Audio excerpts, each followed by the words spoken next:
Je prends quelques secondes pour vous dire que le contenu des vidéos qui vont suivre est aussi disponible sous forme de PDF. Donc, si ça vous intéresse, je vous invite à cliquer sur le lien au bas de la vidéo pour télécharger le PDF en question.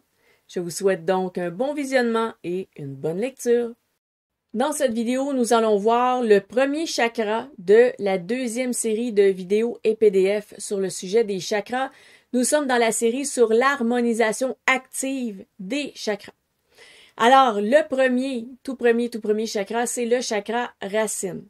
Alors, quel est son vrai nom? Donc, on dit souvent le chakra racine, le chakra de la base. Ça, c'est très bien. C'est un peu son nom descriptif, si on veut. Donc, il décrit aussi l'endroit où est-ce qu'il est situé. Mais quel est son vrai nom? Alors, son vrai nom, c'est Muladhara. Alors, le nom peut être utilisé pour faire appel au chakra. Donc, si vous voulez l'activer, activer son pouvoir, tout ça, on va le voir plus dans la troisième série de vidéos et de PDF. Mais si vous voulez faire appel à ce chakra, si vous voulez appeler sa solidité, ou tous les mots-clés qu'on a vus dans la première série, vous pouvez dire le nom.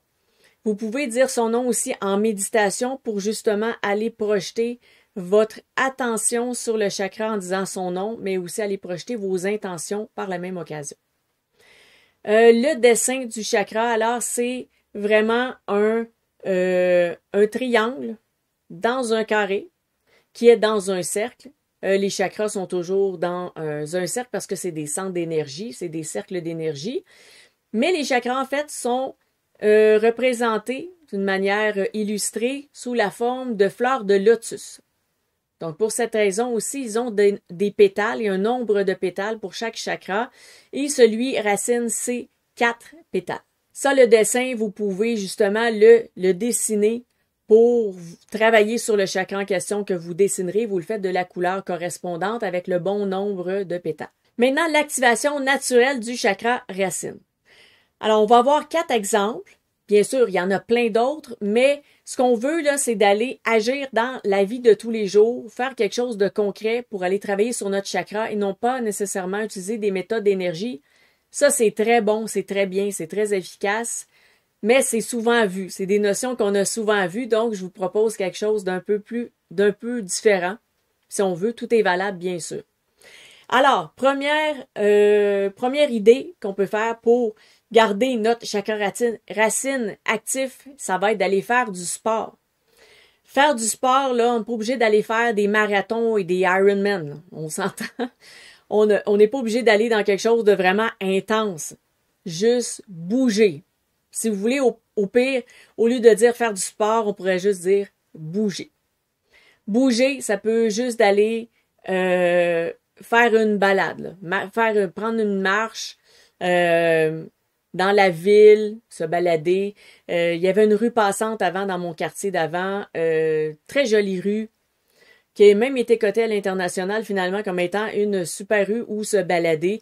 Donc, parfois, nous, on allait marcher là et parfois, il y avait des ventes trottoirs l'été. Donc juste bouger, juste mettre son corps en action. Vous avez des appareils d'intérieur, aussi du vélo d'intérieur, ça fait le travail aussi. Donc, peu importe, juste de se mettre dans l'action, mais de bouger physiquement. Ça va être une bonne astuce pour aller s'ancrer dans notre chakra racine. Parce que chakra racine, c'est lui qui est notre ancrage à la terre, c'est lui qui est lié avec le monde physique. Donc, bouger, bien sûr, ça va avec. Alors, ensuite, une autre idée qu'on pourrait faire, ça serait de recevoir un massage. Pourquoi? Parce que le chakra racine va être lié beaucoup à nos 5 sens. Donc, on pourrait dire aussi aller au restaurant et déguster de nouvelles saveurs, mais je ne vais pas nécessairement tomber dans l'alimentation, le régime, tout ça. Personnellement, je ne vais plus au restaurant, donc je ne vais pas suggérer aux gens d'aller au restaurant. Ça serait un peu étrange de ma part. Mais recevoir un massage, ça correspond aussi aux 5 sens, le sens du toucher. Donc là, ce qui arrive, c'est on reçoit le massage et puis là, on s'abandonne, mais on connecte avec notre corps. Parce que là, on a un ressenti sur notre corps. On n'est pas juste en train de relaxer comme ça et on est dans notre tête. Et là, on pense à toutes sortes de trucs ou on est en train de faire une méditation, une visualisation. Et là, on est un peu détaché de notre corps. Avec le temps, à force d'être dans un état de calme, les yeux fermés surtout, Et là, on se détache de notre corps. Mais là, quand on a un massage, oui, on a les yeux fermés et on se détend, mais il y a le contact avec le physique qui est très, très, très présent. Donc ça va nous ancrer dans notre sens du toucher. Et donc, tout ce qui est ancrage dans le corps, ça revient au chakra racine. Ça va nous enraciner aussi de manière naturelle. Parce qu'on parle aussi souvent de l'ancrage, de faire des ancrages.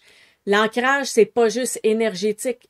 Les chakras, c'est très, très concret. Les chakras, c'est très de la vie de tous les jours. Vous allez voir au fur et à mesure des fiches, surtout la deuxième série qui est vraiment consacrée à l'harmonisation active. Vous allez voir à quel point c'est dans notre vie de tous les jours, les notions sur les chakras. Et si on réussit à équilibrer chacun de nos chakras, eh bien, on a une vie parfaitement équilibrée. Donc, je fais une parenthèse, mais quand j'entends les gens qui disent « Ah, moi, mes chakras sont parfaitement équilibrés », c'est ça. Donc, c'est très, très, très physique, très concret, très dans le monde réel, les chakras. C'est possible que quelqu'un ait une vie parfaitement équilibrée, c'est pas impossible.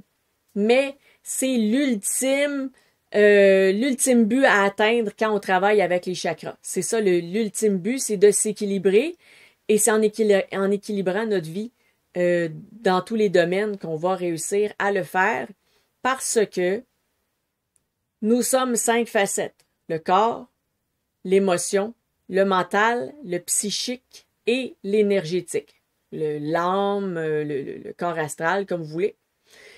Donc, si on travaille juste une facette, qui serait par exemple énergétique, donc j'ai dit corps, émotion, mental, psyché, astral ou énergétique. Si on travaille juste énergétique, mais que dans notre vie tous les jours, notre émotionnel est débalancé, on est déconnecté de notre corps, ben oui, il y a peut-être une partie qui est équilibrée, mais elle va toujours constamment se déséquilibrer constamment parce que on n'équilibre pas le reste et là, ça va toujours revenir à un déséquilibre. On va devoir travailler tout le temps dessus.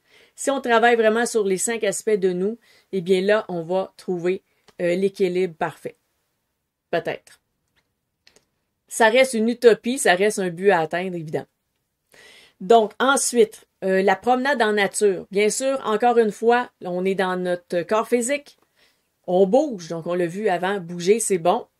Mais on est aussi connecté à nos 5 sens parce que, eh bien, le fait de se promener en nature, peut-être qu'on va trouver des choses, on va toucher. Il peut y avoir l'odeur des fleurs, des feuillages. Il y a le vent aussi qui va toucher notre visage. Il y a le chaud, le froid. Donc, ce qu'on va voir aussi, là, ce qu'on va trouver beau, joli, le chant des oiseaux, les feuillages des arbres, le vent comme ça. L'eau qui coule, s'il y a de l'eau à proximité. Donc ça va aussi stimuler nos 5 sens. Une balade en nature, c'est vraiment parfait pour s'ancrer et équilibrer notre chakra racine.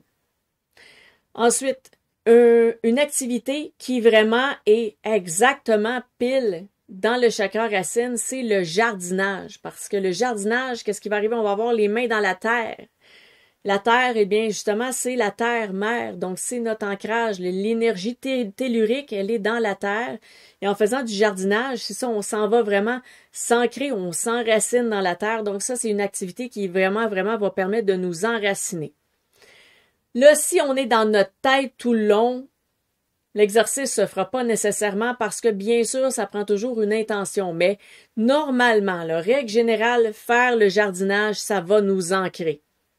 Il y a des exceptions à tout. Quelqu'un va quand même être trop dans sa tête, ne sera pas ancré. À ce moment-là, il faut projeter l'intention. « Hey, je m'en vais jardiner, c'est fait exprès pour ça. Je m'en vais m'enraciner. Je m'en vais équilibrer mon chakra racine. » Donc là, la personne met l'intention, ça va se faire parce que c'est fait exprès pour ça. C'est c'est parmi les meilleures activités à faire pour aller s'ancrer dans le chakra racine, ancrer notre chakra racine à la terre-mère. Et que ce soit du jardinage intérieur ou extérieur, il n'y a pas de problème. Le temps que vous êtes en contact avec la terre, avec les plantes, avec la flore, donc ça va faire effet quand même. Ne vous en faites pas si vous êtes en appartement, vous avez juste accès à un petit bac de fleurs peut-être sur le balcon ou peut-être même pas, peut-être que vous n'avez pas le droit. Il y a des endroits comme ça. Mais que vous avez des plantes d'intérieur, ben prendre soin de vos plantes d'intérieur à chaque fois, ça va aider à vous ancrer. Donc, si en plus vous projetez l'intention de travailler sur votre chakra en vous occupant de vos plantes, ben ça va faire encore plus effet. Maintenant, une action qu'on pourrait poser, une action concrète. Qu'est-ce qu'on va faire? C'est une idée, bien sûr. Vous pouvez le faire ou non. Mais on pourrait écrire dans notre agenda personnel, donc pas l'agenda de la famille. Mais ça pourrait être ça aussi, si vous voulez aider toute la famille à mieux se reconnecter à la terre et ancrer leur chakra racine. Eh bien, ça va être de mettre une activité où est-ce qu'on bouge à notre agenda. Parce que je crois que la majorité d'entre nous vont avoir besoin d'ajouter à l'agenda quelque chose pour bouger. Mais c'est possible qu'il y ait des gens qu'il n'y ait que ça dans leur agenda, des activités pour bouger, l'entraînement. À ce moment-là, ça va être d'équilibrer. Donc, on va aller équilibrer notre agenda. Si on a vraiment beaucoup trop de chakras racines, quand on va voir les prochaines fiches, on va vouloir aller mettre un peu plus de chakras supérieurs pour aller équilibrer par rapport à nos chakras inférieurs. Donc, ce sera à vous de voir, bien sûr. Je crois que la majorité, on a plus besoin d'ajouter quelque chose, une activité pour bouger à notre agenda. Donc, l'action, cette fois-ci, ça va être de mettre à l'agenda. Écrivez-le. Même si c'est juste une fois par semaine, c'est pas grave. Ce sera déjà ça, c'est un début. Et sinon, mais si vous préférez aller faire un soin comme justement un massage, ça peut être aussi de l'ostéopathie, ça peut être toutes sortes de soins, mais qui sont vraiment très physiques, eh bien, ça va être de prendre rendez-vous. Donc ça, vous ajoutez des choses à votre agenda ou vous allez prendre les rendez-vous qu'il faut prendre. Et ça va être parfait pour l'action qu'on veut poser par rapport à cette vidéo sur le chakra racine. Pour terminer cette fiche, on va voir de la nourriture qu'on peut consommer pour nous ancrer dans le chakra racine. Bien sûr, quand on va manger ces aliments, on met l'intention. Là, je vais aller donner de la force ou de l'équilibre à mon chakra racine en mangeant, par exemple, des radis, poivrons rouges, des fraises. Et sinon, une petite idée de quelque chose à manger, ça pourrait être une soupe aux tomates. Donc ça, ce qui est bien avec la soupe aux tomates, c'est que c'est quand même assez accessible, c'est pas cher, à peu près n'importe qui peut s'en procurer. Une petite soupe aux tomates, et là, vous focussez, vous mettez votre intention, je veux travailler sur mon chakra racine, et tout le temps que vous allez manger votre soupe, vous allez garder votre focus là-dessus, et ça va faire le travail dans l'énergie en étant focusé comme ça. Alors, ça fait pas mal le tour de la fiche, donc je vais vous souhaiter un excellent travail d'action sur votre chakra racine.